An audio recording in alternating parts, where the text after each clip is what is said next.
हम क्लास 9 के chapter 2 is matter around us pure, क्या हमारे आसपास के पदार्थ शुद्ध हैं, की एक्टिविटी 2.10 जिसके अंदर मिश्रण तथा यौगिक के गुणों की तुलना करना।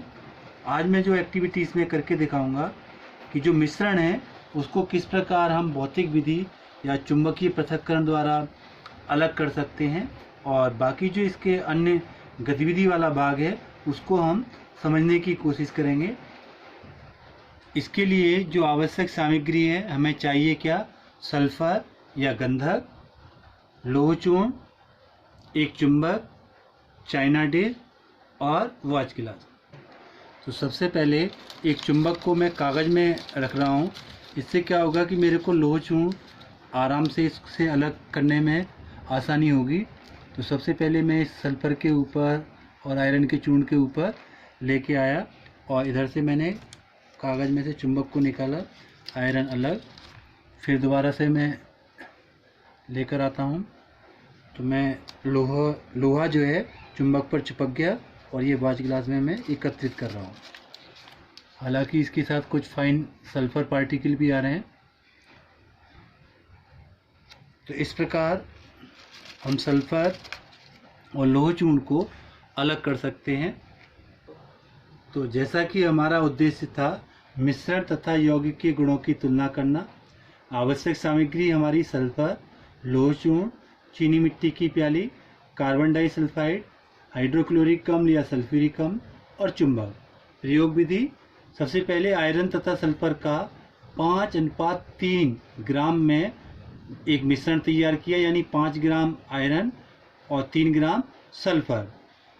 जब इस मिश्रण के पास चुंबक लेकर आते हैं तो लोह चूर्ण सल्फर से अलग हो जाता है, जो इसके मिश्रण गुण को दर्शाता है।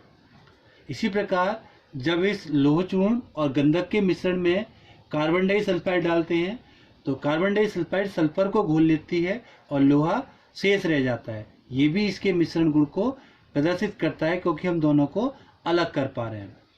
जब हम HCl के मिश्रण को डालते हैं तो हाइड्रोजन गैस उत्पन्न होती है। ये हाइड्रोजन गैस लोहा और हाइड्रोक्लोरिक अम्ल की क्रिया के कारण से हाइड्रोजन उत्पन्न करती है, जबकि सल्फर ऐसा नहीं करती। ये भी इसके मिश्रण के गुण को प्रदर्शित करते हैं। जब हम लोहा और सल्फर को 5:3 ग्राम की अनुपात में मिश्रण बनाते हैं और इसको तेजी के साथ गर्म करते हैं या इसकी ढेरी में रेड हॉट कांच की छड़ को लेकर आते हैं तो फेरस सल्फाइड का एक यौगिक बनता है, फेरस सल्फाइड यौगिक बनता है। अब इस यौगिक पर उसी तरीके से जब चुंबक लेकर आते हैं तो चुंबक से हम लोहे को अलग नहीं कर पाते हैं, जो इसके यौगिक कंपाउंड गुण को प्रदर्शित करता है। जब हम फेरस सल्फाइड के ऊपर कार्बन डाइसल्फाइड के प्रभाव को देखते हैं तब भी सल्फर नहीं घुलता है, जो इसके कंपाउंड नेचर को दर्शाता है।